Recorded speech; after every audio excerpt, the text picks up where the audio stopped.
ایک بزرگ مسجد کی طرف گئے تو آپ نے مسجد کے دروازے پر شیطان کو حیران پریشان کھڑی ہوئی دیکھا۔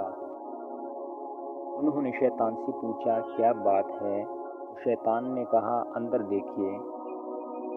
انہوں نے اندر دیکھا تو مسجد کے اندر ایک شخص نماز پڑھ رہا تھا اور ایک آدمی مسجد کے دروازے کے قریب سو رہا تھا۔